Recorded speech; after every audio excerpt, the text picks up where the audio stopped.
தாக்குதல் நடத்தியது. இதற்கு பதிலடி தரும் வகையில் அமெரிக்க, இஸ்ரேல் ஆதரவு வங்கிகள் மீது ஈரான் தாக்குதல் நடத்தலாம் என்பதால் வளைகுடா நாடுகளில் பல வங்கிகள் மூடப்பட்டுள்ளது. ஈரானின் அச்சுறுத்தல்களை தொடர்ந்து ஐக்கிய அரபு எமிரேட்ஸில் சிட்டி பேங்க் தனது பெரும்பாலான கிளைகளை மூடுவதாக அறிவித்துள்ளது. துபாயில் உள்ள அதன் அலுவலகங்களிலிருந்து ஊழியர்கள் வீட்டிலிருந்து பணியாற்றுமாறு உத்தரவிடப்பட்டுள்ளது. இதேபோல் ஸ்டாண்டர்ட் சார்ட்டர்ட் வங்கியும் துபாய் அலுவலகங்களை காலி செய்து வருகிறது. கத்தாரில் HSBC அனைத்து கிளைகளையும் தற்காலிகமாக மூடியுள்ளது.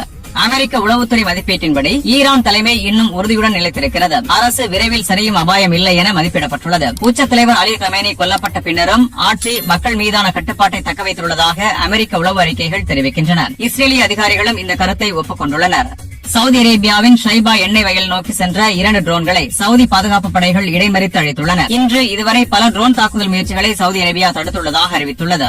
குவைத்தில் இடைமறிக்கப்பட்ட ஈரானிய ட்ரோன்களின் இடிபாடுகள் விழுந்ததால் 6 மின்சார பரிமாற்றம் சேதமடைந்து செயலிழந்துள்ளது. இருப்பினும் நாடு முழுவதும் மின்சார மற்றும் குடிநீர் விநியோகம் சீராக உள்ளதாக குவைத் அதிகாரிகள் தெரிவித்துள்ளனர். ஈராக்கின் எர்பில் நகரில் உள்ள இத்தாலிய ராணுவ தளத்தின் மீது ஏவுகணை தாக்குதல் நடத்தப்பட்டுள்ளது. இதில் இத்தாலிய துருப்பினருக்கு எவ்வித உயிரிழப்போ காயமோ ஏற்படவில்லை. அனைவரும் பாதுகாப்பாக உள்ளதாக இத்தாலிய பாதுகாப்பு அமைச்சகம் உறுதிப்படுத்தியுள்ளது. வளைகுடாவில் எண்ணெய் டேங்கர்கள் மீதான தாக்குதல்களை கண்டித்து ஈராக் அரசு அறிக்கை வெளியிட்டுள்ளது. சர்வதேச கடல் வழித்தடங்கள் மற்றும் எரிசக்தி விநியோக பாதைகள் பிராந்திய மோதல்களிலிருந்து பாதுகாக்கப்பட வேண்டும் என ஈராக் எண்ணெய் அமைச்சகம் வலியுறுத்தியுள்ளது. லெபனானின் தலைநகர் பெய்ரூத்துக்கு தெற்கே அரமோன் பகுதியில் இஸ்ரேலிய வான்வழி தாக்குதலில் 3 பேர் உயிரிழந்து ஒரு குழந்தை காயமடைந்துள்ளது. அதே நேரம் பெய்ரூத்தின் கடற்கரை பகுதியான ரம்லத் அல் பைதாவில் நடந்த மற்றொரு தாக்குதலில் 8 பேர் கொல்லப்பட்டு 31 பேர் காயமடைந்துள்ளனர்.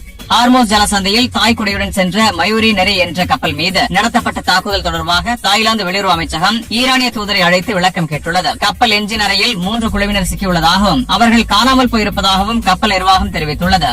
பஹ்ரைனின் முஹர்ரக் மாகாணத்தில் உள்ள எரிபொருள் சேமிப்பு கிடங்கு மீது ஈரானிய படைகள் தாக்குதல் நடத்தியதால் பெரிய அளவில் தீ விபத்து ஏற்பட்டுள்ளது என பஹ்ரைன் அரசு அறிவித்துள்ளது.